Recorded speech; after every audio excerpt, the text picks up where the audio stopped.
Donc, nous bénissons le Seigneur, voilà, pour tout ce qui a été dit. Et comme mot de fin, simplement interpeller les jeunes. Nous sommes tous jeunes et l'on se rend compte que la jeunesse utilise les réseaux sociaux pour faire tout ce qui est mauvais. Alors que derrière les réseaux sociaux, on peut faire bon usage au fait. Mais l'on se rend compte que l'on rentre dans des dépravations, l'on rentre dans des pratiques ou encore des œuvres, voilà, qui n'honorent pas le Seigneur. Et le Seigneur nous a interpellés ce soir, voilà, à vraiment se repentir de ses actes, à vraiment se repentir de ses œuvres.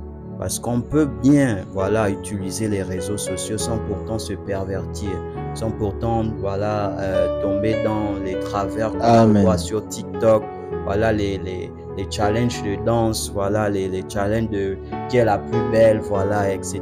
Et c'est tellement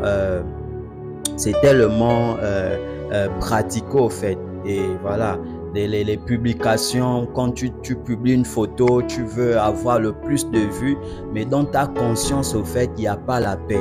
Et le Seigneur veut te délivrer de cela, au fait. Tu ne peux pas, voilà, avoir la paix parce que tu as plusieurs vues sur Instagram, parce que tu as plusieurs vues sur une vidéo que tu as postée sur TikTok, voilà, tu as plusieurs likes. Tu ne peux pas avoir la paix à cause de toutes ces choses-là. Nous n'avons la paix que en Yahushua Mashiach. Et nous interpellons les jeunes à davantage se tourner vers le Seigneur Yahushua Mashiach, parce que sans lui que nous avons la paix.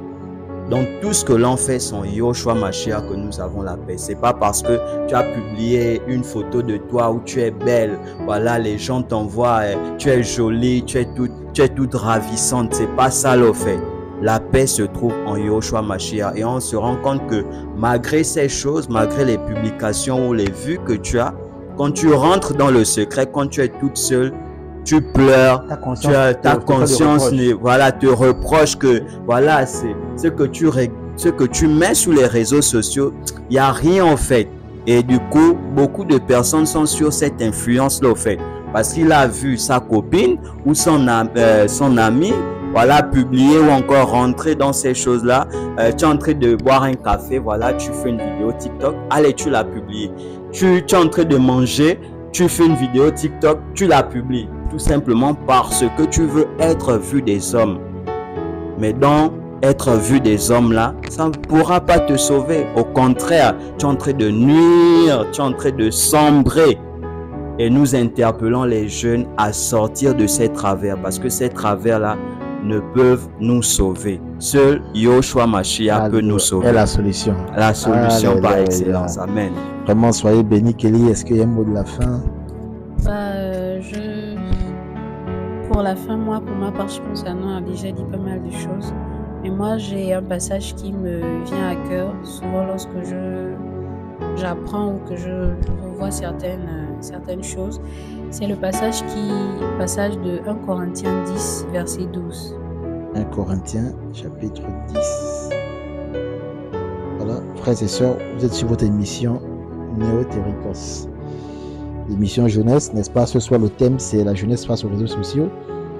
Et là, on a abordé pas mal de points et nous sommes pratiquement au terme de l'émission. Et 1 Corinthiens, chapitre 10, verset 12, voilà, qui dit que celui donc qui pense être debout prenne garde de tomber. Voilà. Donc, ceci pour m'adresser à mes frères et sœurs et même à moi-même, à veiller, à ne pas regarder ces dérives-là d'un regard lointain, parce qu'en vérité, on n'est pas à l'abri de ça.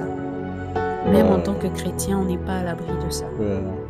C'est vraiment la grâce. Et comme la Bible dit que la fin d'une chose vaut mieux que son commencement, c'est... Aujourd'hui, on est de ceux-là qui condamnent. Mais ma prière, c'est que le Seigneur nous donne de bien finir, de rester debout, de prendre garde à nous-mêmes et surtout de nous en remettre à la grâce qu'on a d'avoir le Seigneur. Parce que la différence, comme j'aime à me le dire, c'est que ce qui fait la différence entre le païen et moi, c'est juste la croix qui intercède pour moi. Donc vraiment que le Seigneur nous aide tous, qui nous donne d'avoir ces cœurs-là de compassion aussi pour ces personnes qui sont esclaves, qui sont piégées dans ces phénomènes-là, pour davantage crier à eux. Parce qu'au-delà de tout, je pense, ce sont des personnes que le Seigneur aime, que le Seigneur veut sauver. Et malheureusement, ce sont des personnes qui sont privées du privilège que nous, on a de goûter à combien le Seigneur est bon. Donc, au-delà de tout, au-delà de l'interpellation, c'est aussi une exhortation à nous lever dans la prière. La Bible dit, tu aimeras ton prochain comme toi-même. On se rend compte que de plus en plus de personnes sont perdues, de plus en plus des personnes sont sous l'influence des ténèbres, parce qu'au-delà de tout ça, c'est le monde des ténèbres qui travaille. Que le Seigneur nous donne d'avoir le fardeau, de sortir de la pensée égoïste. Seigneur, regarde ma situation, je n'ai pas le travail, ou si j'ai le travail, je n'ai pas le mariage, ou si j'ai le mariage, je n'ai pas les enfants, si j'ai les enfants, je n'ai pas, j'ai pas la situation que je souhaite. Non. Que le Seigneur nous donne par ces interpellations davantage la force de crier, d'être ces sentinelles-là qui intercèdent auprès du Père pour le salut du plus grand nombre. Donc c'est vraiment mon exhortation. Que celui donc qui pense être debout prenne garde de tomber. Que le Seigneur nous aide à travailler, comme le recommande la parole, à notre salut avec crainte et tremblement. Parce que le fait que toutes ces choses, toutes ces abominations se passent, nous prouve aussi que le Seigneur est à la porte, qu'il est en train de revenir.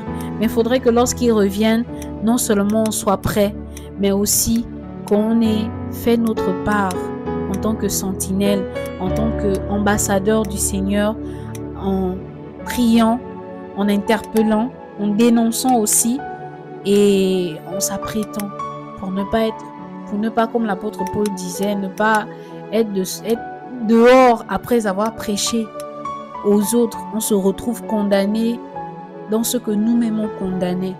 Donc, grosso modo, c'est ça, que le Seigneur nous garde, que le Seigneur nous aide vraiment tous, que le Seigneur nous aide et que toute la gloire lui revienne pour nos vies, voilà, et pour le fait qu'il nous a gardés, qu'il nous gardera, je le crois. Donc c'est un peu ça.